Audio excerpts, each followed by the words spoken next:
नमस्कार, ज्ञान वैविध्य चैनल में आपका स्वागत है। आज कक्षा 10 है, पाठ है 14। पाठ का नाम है आखिरी चट्टान। लेखक है मोहन राकेश। कल हम ये पाठ के बारे में पढ़ा था, आज हम इसके प्रश्न उत्तर करेंगे। तो सबसे पहले वस्तुनिष्ठ प्रश्न। वस्तुनिष्ठ प्रश्न में पहला प्रश्न है, मोहन राकेश ने किस पत्रिका का संपादन किया था? तो इसका उत्तर होगा सारिका, दिनमान, धर्मयुग, कल्पना। तो इसका उत्तर आएगा सारिका का क्या था, क्योंकि पढ़ा था हमने। प्रश्न नंबर दूसरा है, सुनहले सूर्योदय और सूर्यास्त की भूमि है। तो इसका है ऑप्शन है हिंद महासागर, अरब सागर, बंगाल की खाड़ी, कन्याकुमारी। तो इसका उत्तर आएगा कन्याकुमारी। प्रश्न नंबर तीसरा है, आखिरी चट्टान किस विधा की रचना है? वापिस बोलती हूँ, आखिरी चट्टान किस विधा की रचना है? तो इसका है ऑप्शन है निबंध, संस्मरण, यात्रावत, कहानी। तो ये हो गया, इसका उत्तर होगा यात्रावत। ये तो हो गए छोटे वाले वस्तुनिष्ठ प्रश्न।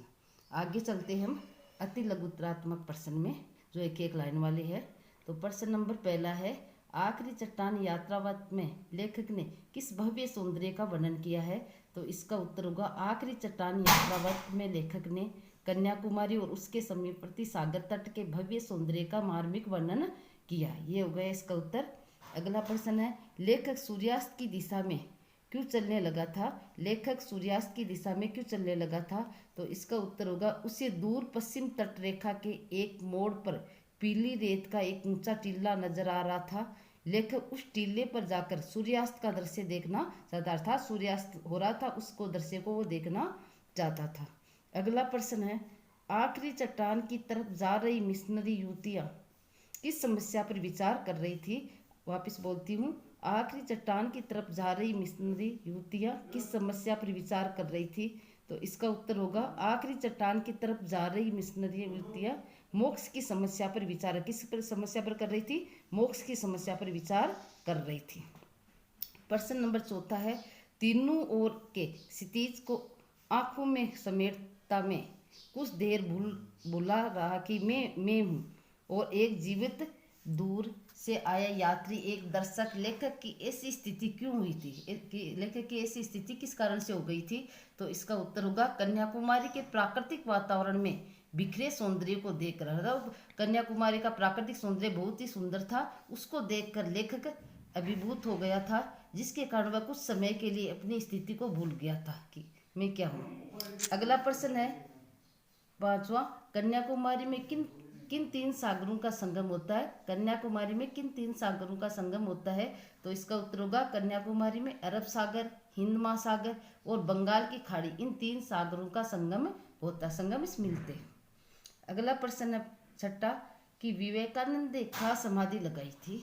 तो इसका उत्तर होगा, विवेकानंद ने कन्याकुमारी के संगम स्थल पर समाधि लगाई थी। प्रश्न नंबर 7वां है, लेखक को किन पेड़ों के झुरमुट दिखाई दिए थे? ये पाठ्यगत प्रश्न है।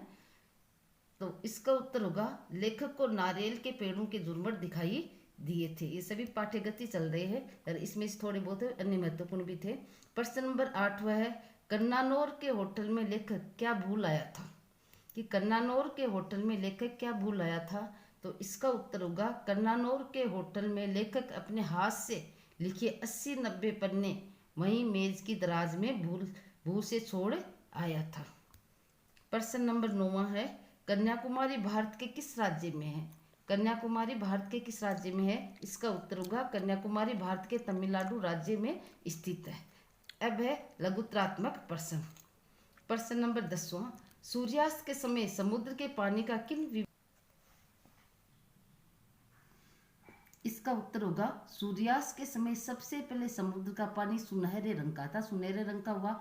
फिर कुछ क्षण बाद में वह रक्त के रंग जैसा अर्थात एकदम लाल हो गया, और कुछ क्षण बाद में सूर्यास्त हो रहा था, उस समय सूर्य में परिवर्तन किस प्रकार होता है ये बता रहा है लेखक।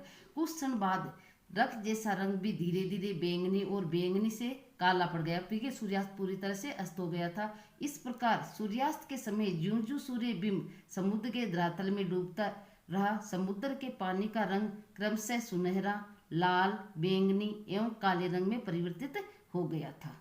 अगला प्रश्न है 11वां, सूर्यास्त के बाद लेखक के मन में क्या डर समाया? कि सूर्यास्त के बाद लेखक के मन में क्या डर समाया, तो इसका उत्तर होगा सूर्यास्त के बाद लेखक ने दूर सेंट हिल की तरफ देखा तो वहां उसे स्याही में डूबे कुछ धुंधले रंग हिलते नजर आए। उन रंगों के कारण रेत के टीले कैसे हो गए थे, काले पड़ गए थे। उन्हें देखकर लेखक के मन में डर समाने लगा कि क्या अंधेरा होने से पहले मैं उन सब टीलों को पार कर सकूंगा, परंतु उस रास्ते अपने होटल में जाऊंगा तो रेत के टीलों में ही कहीं भटक जाऊंगा। इसी कारण लेखक को डर लगने लगा था। अगला प्रश्न है कि ग्रेजुएट नवयुवक से लेखक की क्या बातचीत हुई, कि ग्रेजुएट नवयुवक से लेखक की क्या बातचीत हुई, तो इसका उत्तर का ग्रेजुएट नवयुवक ने लेखक के साथ बातचीत करते हुए बताया कि कन्याकुमारी की आबादी 8,000, कितनी आबादी है, 8,000 है। इस आबादी में कम से कम 400-500 शिक्षित युवक ऐसे हैं जो बेरोजगार है। इसमें से 100 के करीब ग्रेजुएट है। इनका मुख्य धंधा क्या है, नौकरी पाने के लिए अर्जियां देना और आपस में बहस करना। बहस में आप बातचीत करके तर्क वितर्क करना। वे युवक कोई छोटा मोटा धंधा भी करते हैं, जैसे कोई फोटो एल्बम बेचता है, कोई दूसरा अन्य काम करता है। वे सीपियों का गुद्दा खाते हैं तथा दार्शनिक सिद्धांतों पर बहस भी करते हैं। आगे आता है निबंधात्मक प्रश्न। तो निबंधात्मक प्रश्न है, भारत प्रकृति का खूबसूरत उपहार है, पाठ के आलोक में इस कथन की व्याख्या कीजिए। वापस बोलती हूँ, भारत प्रकृति का खूबसूरत उपहार है, पाठ के आलोक में इस कथन की व्याख्या कीजिए। निबंधात्मक प्रश्न है। इसका उत्तर है, मोहन राकेश द्वारा लिखित यात्रावत में कन्याकुमारी के समुद्र तट तथा आसपास के प्राकृतिक दृश्यों का मनोहारी वर्णन किया गया है, मतलब मनोहारी का बहुत सुंदर वर्णन किया है। भारत में उत्तर दिशा में हिमालय श्रृंखला का प्राकृतिक सौंदर्य भरा पड़ा है, तो मध्य भाग में नदियों, हरे भरे खेतों, घने जंगलों तथा अनेक छोटी बड़ी बड़ी पहाड़ियों का भी सौंदर्य मन को मुग्ध कर देती है, मुग्ध का अर्थ होता आकर्षित कर देती है। इसी प्रकार भारत के दक्षिण में रामेश्वरम एवं कन्याकुमारी आदि स्थान प्राकृतिक छटा से भरे हुए हैं। कन्याकुमारी में तीनों ओर से समुद्र की उताल लहरों का मिलन होता है। वहां पर नारियल के झुरमुटों की अधिकता है। कन्याकुमारी के पास आखिरी चट्टान पर स्वामी विवेकानंद ने क्या लगाई थी, समाधि लगाई थी। उस स्थान से सूर्योदय एवं सूर्यास्त का दृश्य अति आश्चर्यकारी दिखाई देता है। वहां पर उस दृश्य को देखने के लिए हजारों पर्यटक भी आते हैं।